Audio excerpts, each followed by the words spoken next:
Hi everyone, I'm back with you once again, and today we're going to talk about my journey to writing. It's been a long one, but um, over the years I've stuck with it. So I did tell you all about the first book I wrote, which was back in 1971. I was 23 and I gave it to my mother, and she loved it, and she was an avid reader. So I didn't publish that book back in that time. My book was about a Caucasian college student and biracial high school girl. And back then, there wasn't too many mixed couples.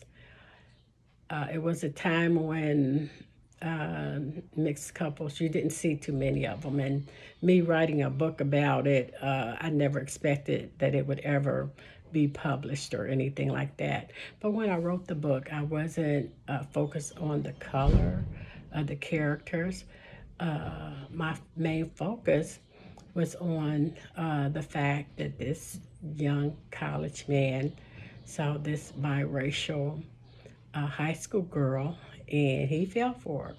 So at that time, I didn't see the color. I saw my male character as a young man who fell for this girl. But I wrote the book, and that was nearly 50 years ago, and it just wasn't prevalent today. There are so many mixed couples, but back then it wasn't. But I finished the book, and like I said, I never published it, never thought it would get published just because of the gravity of the book, the uh, mixed couple. I never thought it would ever get published.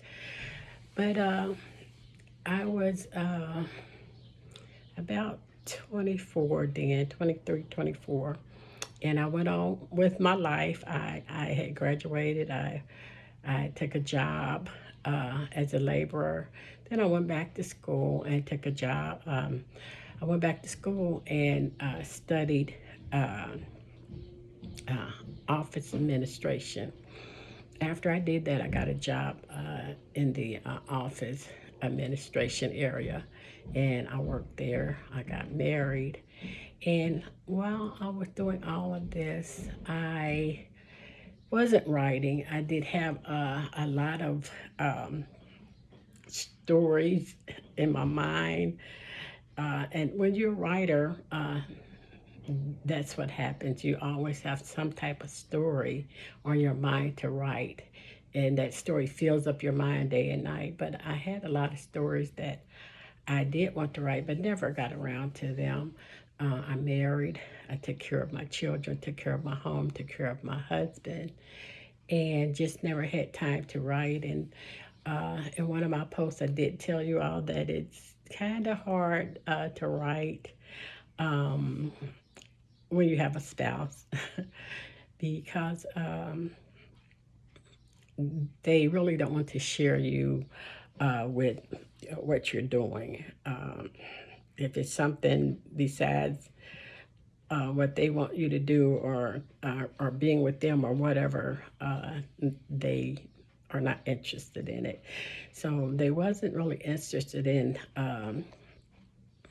my writing, my first husband or my second. So in between all that, I just kind of stopped writing for a long time. I did mention I got saved in 1987, and when I got saved, I began to write again. At that time, I was divorced, and I was able to sit down and write my stories without any interruptions. My children were nearly grown. Three of them were grown.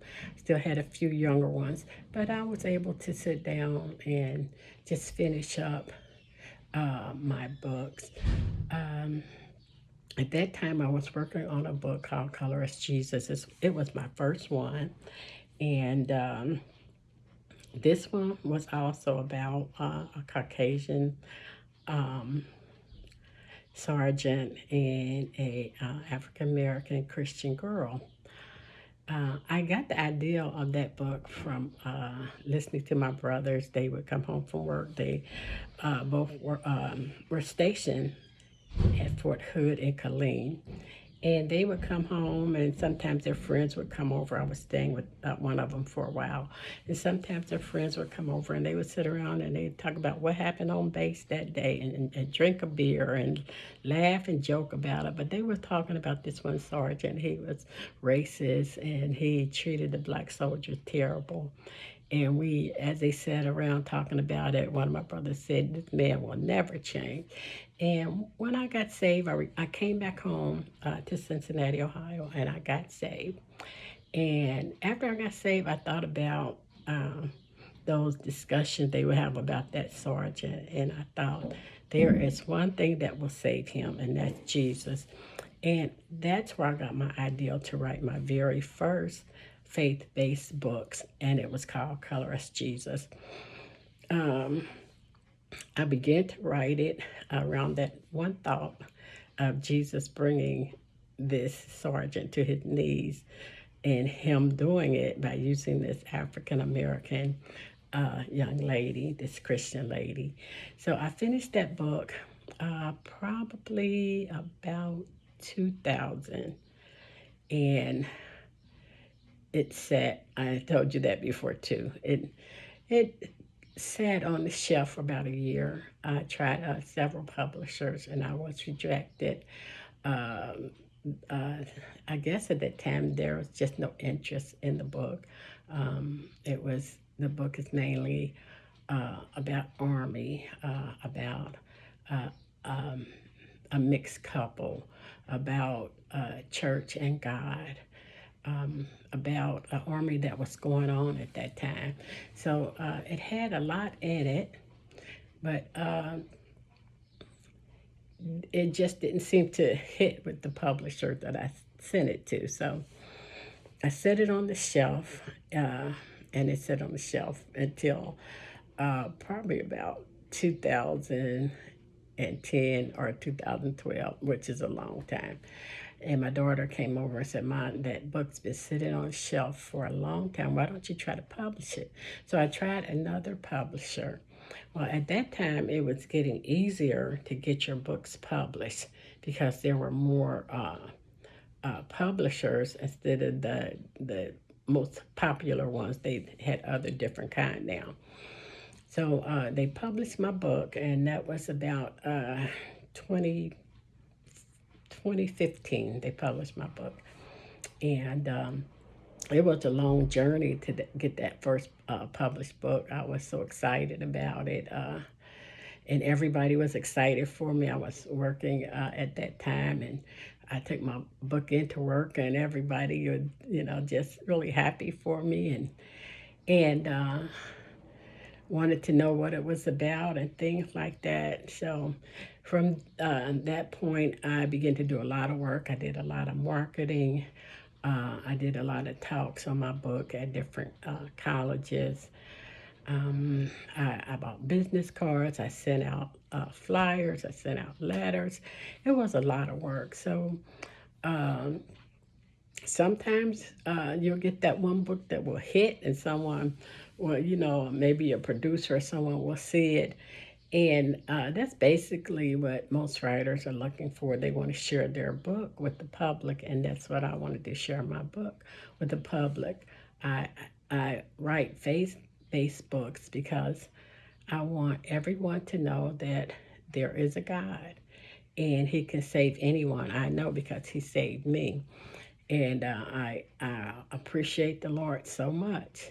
I often think I shouldn't have been saved. I wasn't the best of people, but the Lord saw fit to reach down and save me and give me this gift of writing. And oh, I've been writing since I published that first book, and I've written 12 books and published 12 books. And I'm on another one right now. So my daughter said, "Mom, get your books out there. Let somebody know what you're writing because someone is interested. And I hope someone is interested. It's been a journey. It's been a long journey, sometimes complicated, sometimes frustrating. Uh, Sometimes you do get writer's block, but you can get past that. A lot of times when that happens to me, I just step away. Sometimes you can get overwhelmed with other things going on in your life that sometimes it's impossible to sit down and finish your book. But the thing that I do is I walk away from it for a while, 2, 3 weeks, and then when I come back, I feel kind of refreshed and I go on and finish that book. So the journey to writing, it's been a long one, but it's been a good one. I enjoy writing so much that I will never stop. Even now, I have several books on my mind to write. I know the characters, I know the plot, I know how it's going to end. I just have to sit down and write it. So I hope you enjoyed this post. If you want to see the books that I've written, I do have a website. The website address is kfreewriting.wix, that's wix.com/Brown. So you can go on my website and see all the books that I've written. Well, until next time, the next time I do a post, it will be about Color Me Jesus, and I will tell you in detail some of the things about the book, but I'm not going to tell you everything. All right, until then, I'm still writing for God. Bye-bye.